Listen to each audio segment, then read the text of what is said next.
Oui, bonjour Véronique. Donc je vais vous présenter en vidéo un cours de radiesthésie.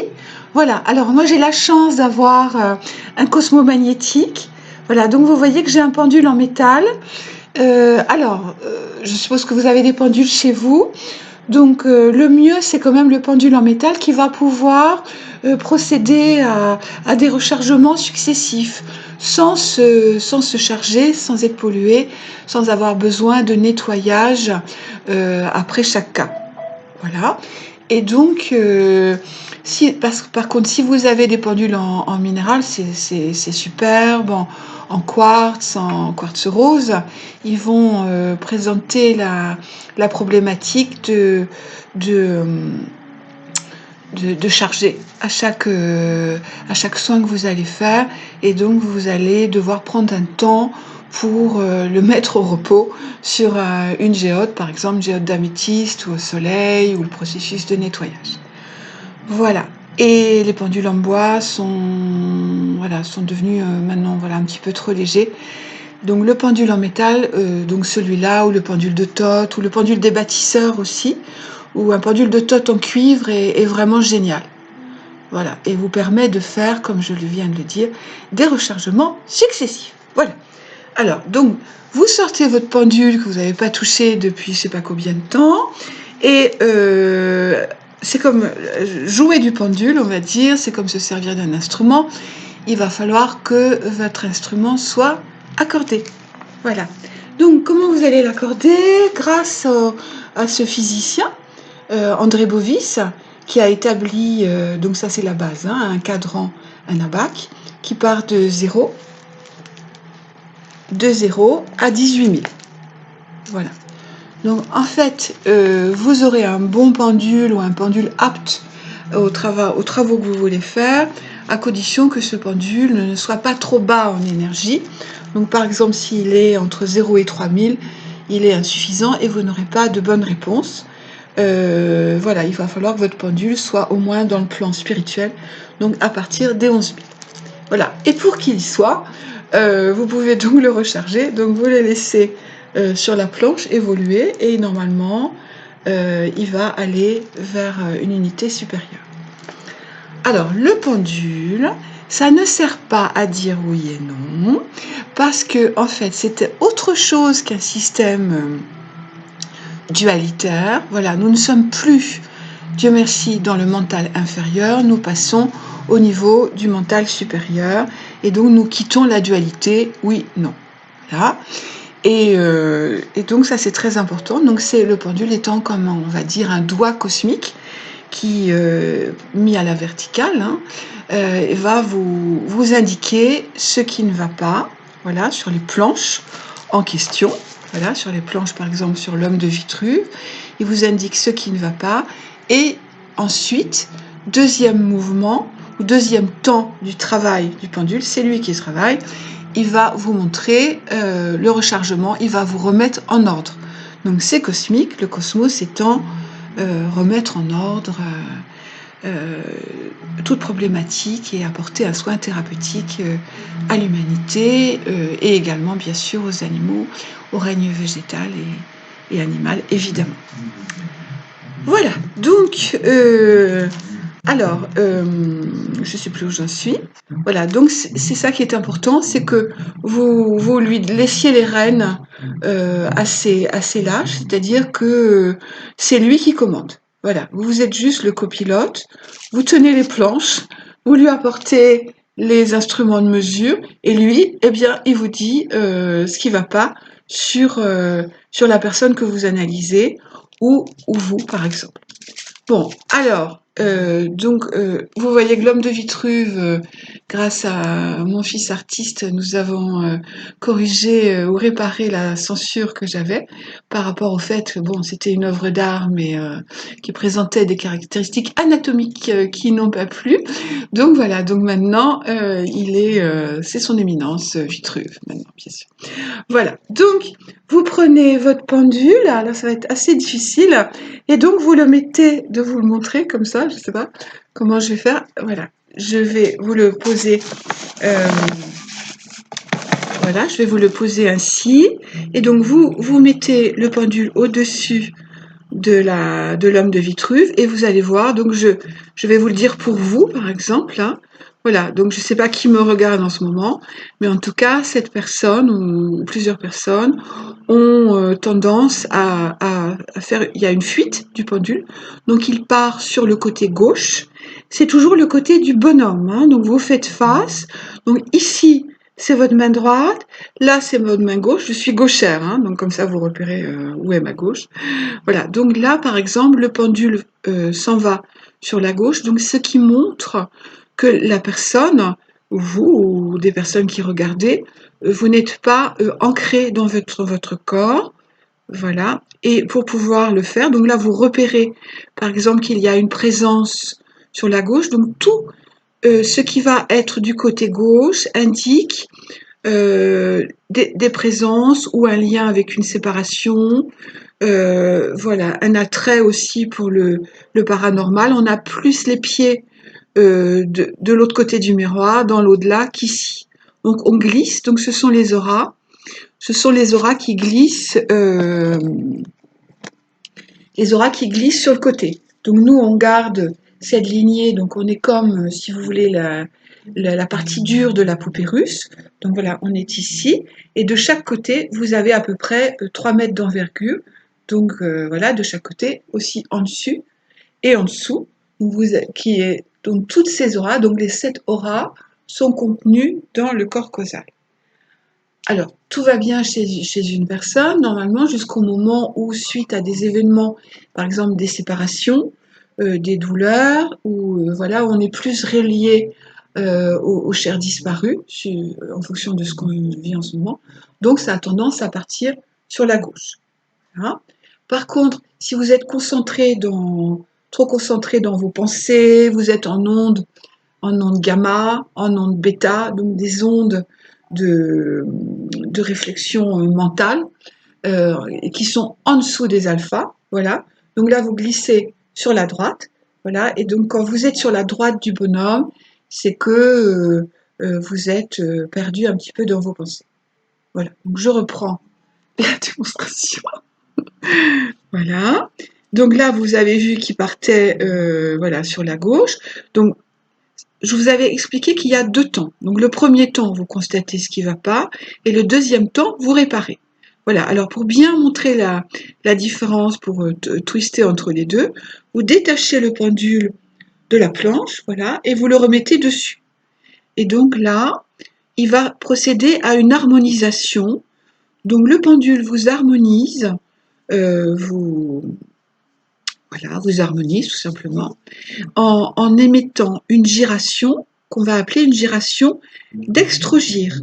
Donc dextrogyre, c'est de droite à gauche, et vous allez voir que, on va dire le maximum de sa gyration, ça va être ce cercle de l'homme de Vitruve. Voilà, donc il va émettre ce cercle. Donc là, à ce moment-là, eh bien, vous n'êtes plus désaxé, ni à droite ni à gauche. Voilà, et on va attendre que le pendule se recentre. Donc vous aurez terminé le soin quand le pendule va se centrer au milieu de l'homme de Vitruve, qui est l'homme au nombre d'or, voilà, repris par Léonard de Vinci. Voilà. Vous avez d'autres gyrations possibles. Vous avez effectivement, le pendule peut partir au-dessus de la tête.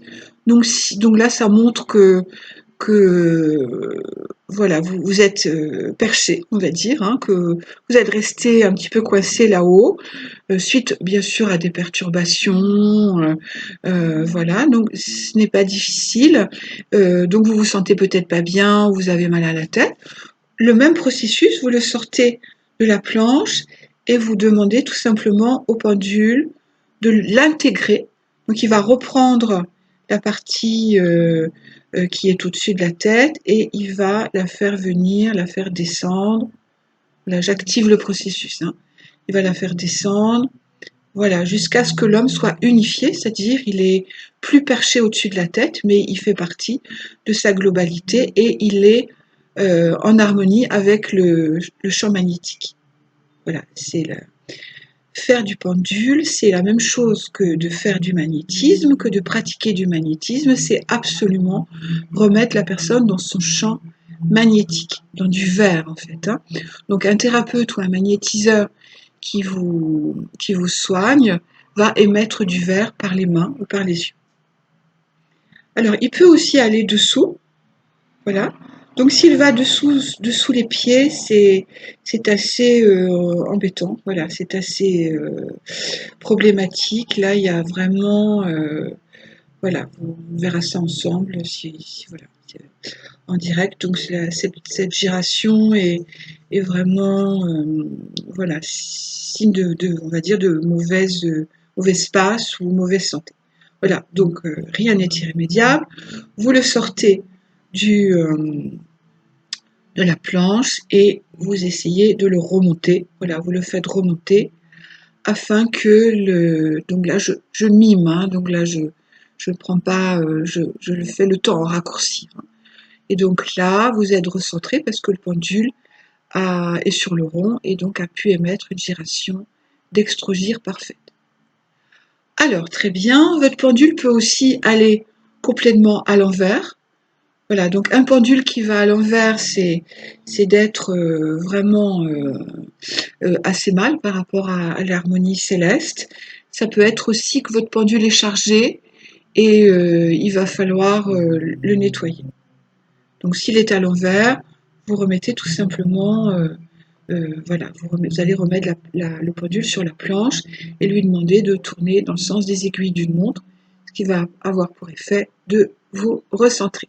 Donc vous avez vu que sur l'homme de Vitruve, il a une racine cosmique et une racine tellurique. Donc ça peut être important aussi, que vous ayez conscience qu'on soit centré parce qu'on est centré cosmiquement, donc spirituellement, et centré telluriquement. Donc être centré, ce n'est plus simplement être rattaché à des racines terrestres, c'est également être un être cosmique. Et voilà, donc dans cette harmonie du cosmos et de la Terre, bien sûr. Hein, donc on est cet homme enfin l'humanité, qui est, comme l'a d'ailleurs sculpté Rudolf Steiner, on est en maîtrise entre les forces cosmiques et les forces d'en haut et les forces d'en bas. Ok, voilà pour donc voilà pour le travail sur l'homme de Vitruve. Donc vous pouvez aussi travailler sur votre photo. Voilà, donc si vous avez votre photo en pied, c'est bien aussi. Vous pouvez aussi travailler sur des radios. Si une personne a un problème, une fracture, vous travaillez directement sur la radio. Voilà, je vais enchaîner. Alors ça, c'est les deux planches dont je me sers quand je veux faire des rechargements à distance. Je me sers voilà, de ces deux-là principalement. Donc là, vous voyez, d'après Brennan, je ne sais pas si je peux me permettre de vous le montrer, donc c'est les chakras qui sont antérieurs et postérieurs. Voilà, donc pour travailler sur les chakras, voilà, vous procédez de cette façon. Voilà, donc ici vous avez le 7e. Voilà, donc là il est ouvert. Voilà. Donc si un chakra est fermé, il va balayer est-ouest, hein, vous voyez, en horizontal, ou il peut balayer nord-sud en horizontal, en vertical. Voilà. Ou il peut se mettre à l'envers. Ça indique une perturbation du chakra. Donc quand le 7e est bien ouvert, vous êtes bien, vous n'êtes pas déprimé et vous avez l'harmonie des 4 plans. Là je le remets. L'harmonie du plan physique, du plan émotionnel, du plan mental et du plan spirituel. Ensuite, tout simplement, vous passez sur le 6e. Le 6e qui est la capacité de penser. S'il est ouvert, voilà, donc il est forcément en giration dextrogire. Vous avez le 6A et le 6B, qui est la mise en action de votre pensée. Voilà, après, entre chaque chakra, vous mettez le pendule à terre. Voilà, donc là, vous avez le 5. Le 5A, quand il est ouvert, c'est la conscience que la vie peut vous nourrir. Voilà. Le 5B, c'est votre harmonie par rapport à votre activité ou votre travail. Je vous le fais un peu en accéléré. Le 4, très important, le chakra du cœur, c'est la capacité à aimer. Voilà. Le 4B, c'est tout simplement l'amour inconditionnel. Nous voici sur le 3, le 3, la gestion des émotions. Et le 3B, ça c'est super intéressant, c'est le 3B, c'est l'intention d'un individu à l'égard de sa santé. Bon, vous voyez, pour moi, là, il va falloir que je me repose un peu, hein. Voilà, et en fait, il est aussi très ouvert chez les guérisseurs. Voilà, ok, donc là, il s'ouvre. Parfait, très bien. Et là, vous avez le 2A et le 2B qui sont liés à la créativité ou à la sexualité, donc l'épanouissement, voilà, de la sexualité ou la libération de cette énergie ou la libération d'une créativité. Voilà, donc quand c'est fermé, c'est qu'il y a forcément un problème. Et nous voici sur le premier chakra qui indique la vitalité de la personne. Voilà. Ensuite, vous pouvez mettre votre main et vous pouvez demander une gération d'extrogir et la laisser tourner jusqu'à ce que le pendule s'arrête. Voilà. Parfait, je vous reprends. Voilà. Alors, ce qui est très important, voilà, c'est d'être purifié en ces temps où on a du mal à dormir. Voilà, c'est que en fait, pour tous les empathes, les gens qui sont voilà, qui sont très liés à qui sentent, hein, voilà, c'est très important de se nettoyer intérieurement. Donc je vous invite à, je sais pas si j'ai un peu de temps, peut-être c'est à l'infini, j'en sais rien. Merci Einstein. Voilà, donc on va faire une petite un petit nettoyage que je vous ai mis d'ailleurs comme article sur ma page Facebook. Voilà, donc je vous invite à vous décontracter, à vous enfoncer dans un fauteuil, dans un canapé, dans un lit, sur l'herbe si vous avez un jardin. Voilà, vous visualisez que vous êtes proche d'une rivière. Donc vous allez imaginer ou visualiser que vous allez recevoir une coupe. Voilà, dans cette coupe, on va y mettre de l'eau, bien sûr, et vous allez mettre le mot amour, le mot lumière et le mot vie. Et donc vous allez commencer à boire cette coupe. Voilà, et cette coupe va nettoyer au niveau de la bouche avec amour, lumière et vie, au niveau du nez, amour, lumière et vie, des oreilles, amour, lumière et vie, des yeux, amour, lumière et vie, toute votre boîte crânienne, les ADN. Voilà, donc ça nettoie voilà, à l'intérieur. Voilà, donc vous faites comme un vortex d'énergie avec amour, lumière et vie. Et cette eau descend, même processus, par les yeux, par le nez, par la bouche, par les oreilles, voilà, et va descendre par le cou. Voilà, donc toujours avec amour, lumière et vie. Vous faites un gros vortex de nettoyage au niveau, un grand torrent d'eau, hein, voilà, avec cette force d'eau astrale, et avec amour, lumière et vie, donc il va bien vous nettoyer au niveau des poumons, au niveau du cœur. Voilà, donc ça passe ensuite par le tube digestif, avec amour, lumière et vie, ça vous nettoie au niveau estomac, foie, rate, pancréas, intestin, vessie, les organes. Ensuite, cette eau passe par le bas de votre corps, voilà, passe par le bas de vos auras. Et maintenant, à vous de voir quelle couleur elle est. Donc, vous allez vous me direz, voilà, ou vous m'écrirez, je ne sais rien. Alors, n'ayez pas crainte, en ce moment, les eaux sont très foncées ou très chargées. Donc, vous devez reboire la coupe, voilà, c'est-à-dire reboire la tasse, non, mais reboire de la coupe. Voilà, donc vous reprendrez cette coupe avec toujours ces mots amour, lumière et vie. Et, donc vous referez un nettoyage jusqu'à ce que l'eau soit claire ou que l'eau soit fluide, voilà, transparente et claire. Voilà. À la suite de ça, si toutefois vous ne dormez pas encore, donc vous pouvez vous débarrasser de vieilles peaux que vous avez autour de vous. Donc vous arrachez les masques, voilà, devant, derrière, le cou, les bras, le torse, le dos, etc., les cuisses, les jambes, les pieds. Donc vous arrachez tous ces masques, les filaments noirs, lourds, collants qui sont dans les orifices, donc les orifices principaux, tous les orifices. Voilà. Et donc vous les enlevez et vous les faites partir dans l'eau. Et l'eau de la rivière va les transporter jusqu'au fleuve, du fleuve à la mer et de la mer à la vie. Voilà. Donc maintenant je vais vous... J'étais un peu vite, oui, c'est... Voilà. C'est pas grave, vous avez tout sur papier. Je vous entends. Vous avez tout sur papier sur l'article que j'ai rédigé. Euh, et maintenant, je vais vous lancer dans dans une très belle hypnose. Voilà, donc vous êtes confortablement installé, aucun bruit ne vous dérange, et vous allez tout simplement imaginer ou visualiser que vous êtes pieds nus et que vous marchez pieds nus sur un chemin de forêt. C'est un petit chemin blanc, pavé de galets blancs. De chaque côté de ce chemin, il y a des arbres, et dans ces arbres, il y a un vent bienveillant, un vent qui vous pousse à aller là où vous devez aller.